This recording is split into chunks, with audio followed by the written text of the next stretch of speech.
নমস্কার বন্ধুরা, আশা করি সবাই ভালো আছেন। তো বন্ধুরা, এখন আমি স্পেশালি বাংলা 4টে ছবির বক্স অফিস কালেকশন অর্থাৎ মাল্টিপ্লেক্স চেনে কেমন কি কালেকশন হচ্ছে সেই বিষয়ে একটা ডেটা আমার সামনে এসছে, তো সেই বিষয় নিয়ে কথা বলবো।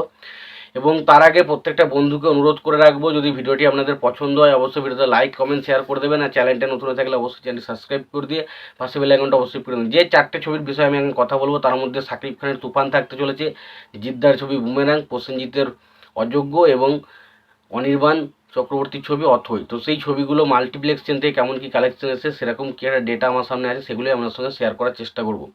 তো প্রথম যদি আমি বুমেরাং ছবিটার বিষয় নিয়ে কথা বলতে, বুমেরাং ছবিটা এই 2 সপ্তাহ হলো মাল্টিপ্লেক্স চেনে চলছে। 2 সপ্তাহ শেষে মাল্টিপ্লেক্স চেন থেকে ছবিটার কালেকশন আলটিমেট মোটামুটি চলে এসেছে। এটা কিন্তু পুরোপুরি সব জায়গায় যে মাল্টিপ্লেক্স চেন সেটার কালেকশন নয়, শুধুমাত্র ওয়েস্ট বেঙ্গলের যে টপ 3 ন্যাশনাল প্লেক্স রয়েছে সেখানকার কালেকশনটা কত কী এসেছে সেটাই আপনাদেরকে বলবো।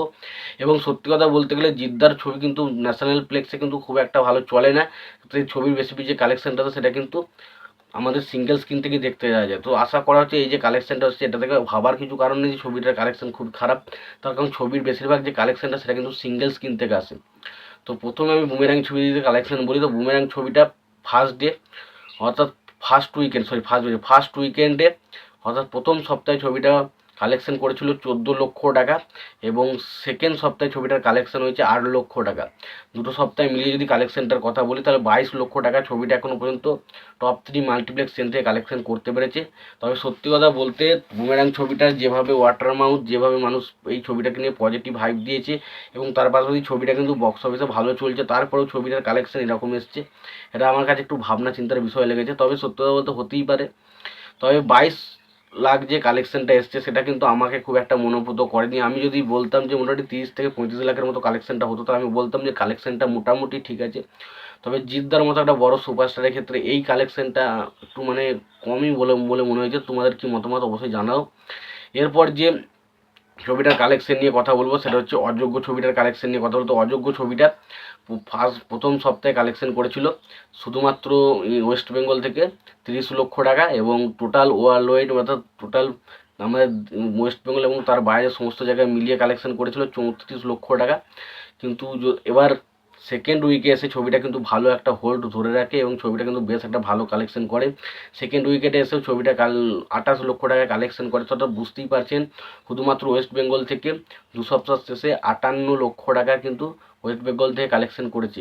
এবার এই ছবিটার যে কালেকশন হচ্ছে তাতে মোটামুটি ধরাই হচ্ছে এই ছবিটা কিন্তু 3 সপ্তাহ বা 4 সপ্তাহ শেষে কিন্তু একটা 1 কোটির কালেকশন কিন্তু মাল্টিপ্লেক্স চেন থেকে করে দেবে। যদি 1 কোটি প্লাস মাল্টিপ্লেক্স চেন থেকে কালেকশন হয় তাহলে ধরাই যায় যে ছবিটা মোটামুটি টোটাল মিলিয়ে কিন্তু 2.5 থেকে 3 কোটি টাকা কালেকশন করেছে, যেটা কিন্তু এবছর কোনো ছবি করতে পারেনি। এবং হতে পারে যে অযোগ্য এই ছবিটা কিন্তু এবছরের সব থেকে বড় হিট হতে পারে এই মুহূর্তে এখনও পর্যন্ত সব ছবির কথা হিসেবে বলি আমি বলছি, এখনও পর্যন্ত যা রিলিজ করেছে হয়তো সমস্ত ছবির যে রেকর্ড মানে এটা আমাদের গল্প যে ছবিটা বক্স অফিসে এখন পর্যন্ত হায়েস্ট ইনকাম করেছে বাংলাদেশ সেটাকে হয়তো টপকে যেতে পারে। এবং লাস্ট যে ছবিটার বক্স অফিস কথা নিয়ে বলবো সেটা হচ্ছে অথৈ। তো অথৈ ছবির বক্স অফিস কালেকশন নিয়ে যদি আমি কথা বলি তো অথৈ ছবিটা ন্যাশনাল প্লেক্স থেকে যেটা কালেকশন করেছে সেটা হচ্ছে প্রথম সপ্তাহ শেষেই ছবিটা ন্যাশনাল প্লেক্স থেকে কালেকশন করেছে 16 লক্ষ টাকা। তাই সত্যি বলতে এটা একটা অন্যরকম একটা ছবি। তো 16 লক্ষ টাকা কালেকশনটা খুব একটা ভালো কালেকশন আমি বলতে পারছি না, তবে ছবিটা পরবর্তী সময় যদি ভালো লং রানে চলে তবেই কিন্তু বক্স অফিসে ছবিটা হিট হতে পারে। তবে একটা কথা বলতে পারি, ছবিটার কিন্তু কিন্তু বিশাল চাপ রয়েছে, তার কারণ এর পরবর্তী সময়তে আমরা কালকি দেখতে পারি তুফান মতো ছবি আসবে, তার সঙ্গে বুমেরাং অযোগ্য ছবিগুলো ভালো চলছে।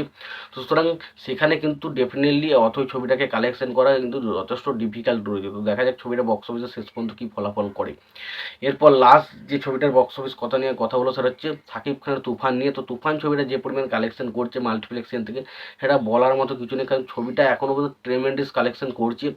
এবং এই ছবিটা 6 নম্বর দিনে মাল্টিপ্লেক্সেন থেকে কালেকশন করেছে প্রায় 50 লক্ষ টাকার মতো, এবং 50 লক্ষ টাকা কালেকশন করেছে ফলে ছবিটা 6 দিনের শেষে টোটাল মাল্টিপ্লেক্স চেন থেকে যে কালেকশনটা করেছে সেটা হচ্ছে 3.5 কোটি টাকার মতো। 3.5 কোটি টাকা কিন্তু মাল্টিপ্লেক্স চেন থেকে কালেকশন করছে, যেটা কিন্তু হিউজ কালেকশন। এবং ছবিটা যেভাবে কালেকশানে এগোচ্ছে প্রায় বাংলাদেশের সমস্ত ছবিকে বিট একাই করে দেবে, এটুকু শিওর। তো সত্যি কথা বলতে যদি আমি শুধুমাত্র মাল্টিপ্লেক্স চেনের কালেকশানে শুধু লক্ষ্য করি সেখানেও কিন্তু শাকিব খানের তুফানের ধারে কাছে কিন্তু বাংলায় দেব বা জিৎ বা প্রসেনজিৎ বা অথবা কোনো ছবিটাই কিন্তু টেক্কা দিতে পারেনি। তো দেখা যাক শেষ পর্যন্ত কালেকশনগুলো কোন জায়গায় দাঁড়ায়। তো এই ছিল মোটামুটি মাল্টিপ্লেক্স চ্যানেল কালেকশনের বিষয়বস্তু। তো তোমাদের এই বিষয় নিয়ে কি মতামত রয়েছে তোমরা জানাতে পারো। তোমাদের যদি ভিডিওটি পছন্দ হয়ে থাকে অবশ্যই লাইক কমেন্ট শেয়ার করে দিও। চ্যানেলটা নতুন থাকলে অবশ্যই চ্যানেলটি সাবস্ক্রাইব করে দিয়ে পাশে বেল আইকনটা অবশ্যই প্রেস করে দিও। ভালো থেকো, সুস্থ থেকো, দেখা হচ্ছে পরের ভিডিওতে।